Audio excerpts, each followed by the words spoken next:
vous vous demandez si vous êtes prête à être maman ou papa, je suis là pour y répondre. Hey tout le monde, j'espère que vous allez bien. On se retrouve aujourd'hui pour une nouvelle vidéo. Donc comme vous auriez pu le remarquer aujourd'hui, on va se demander si on est prêt ou prête à être parent. Voilà.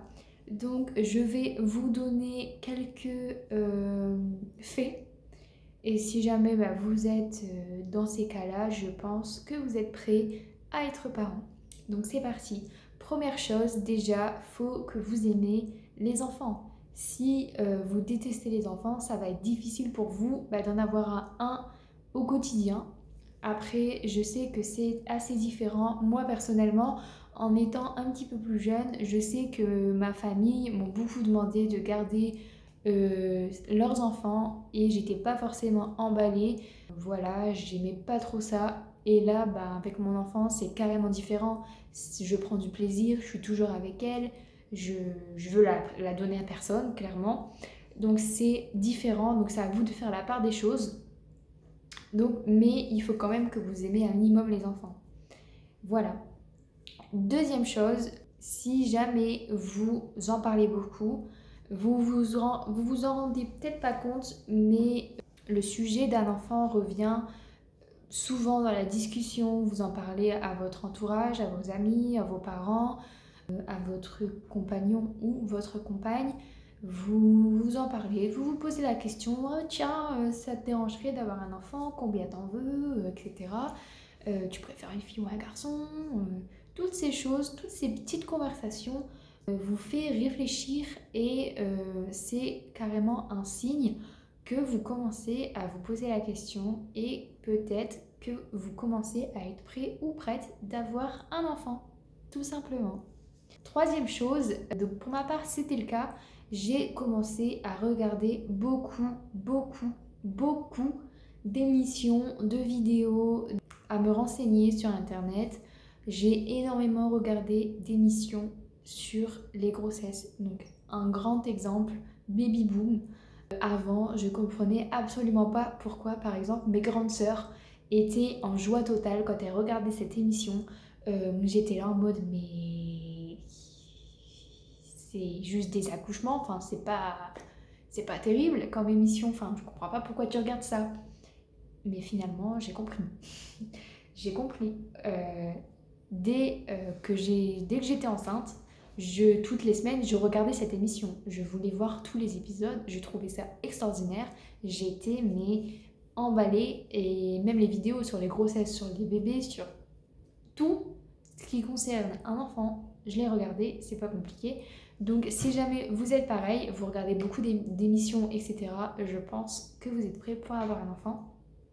Quatrième point, si jamais vous visualisez avoir un enfant, donc c'est-à-dire que vous faites des petites scènes dans votre tête où votre enfant est là, il pleure, voilà, enfin, si vous vous imaginez en fait avec un enfant, par exemple, vous faites des idées, ah tiens, avec un petit garçon comme ça dans mes bras, enfin j'aimerais bien, vous voyez, enfin, il faut vraiment si jamais vraiment vous vous imaginez, vous faites des scènes et tout, moi c'était mon cas avec du coup le papa de mon enfant, on se faisait vraiment des scènes, limite on se racontait des histoires alors qu'on n'avait pas encore d'enfant.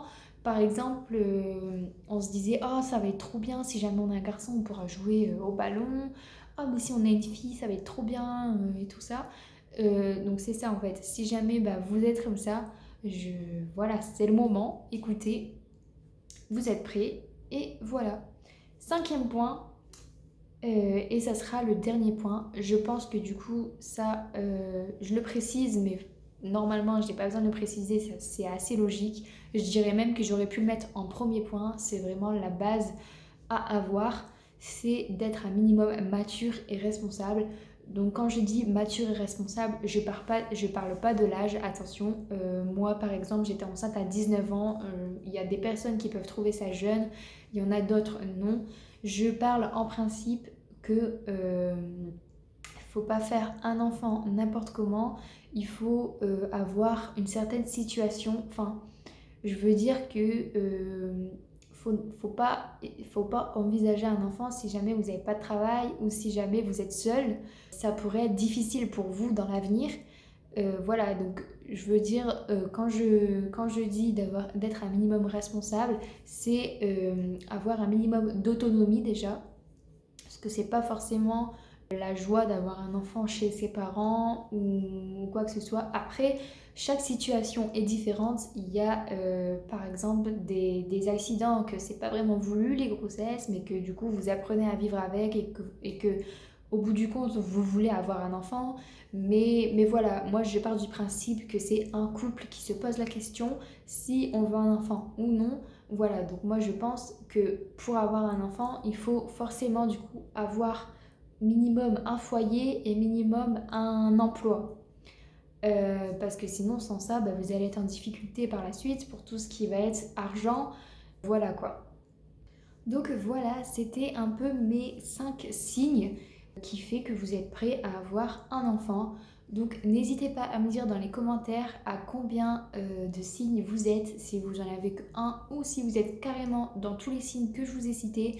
Voilà, moi ça me ferait super plaisir de savoir si jamais vous voulez un enfant ou non. Donc si la vidéo vous a plu, n'hésitez pas à la liker, à vous abonner à la chaîne et à commenter la vidéo. Voilà, je réponds à tous vos commentaires et je vous dis à la prochaine dans une prochaine vidéo. Bye!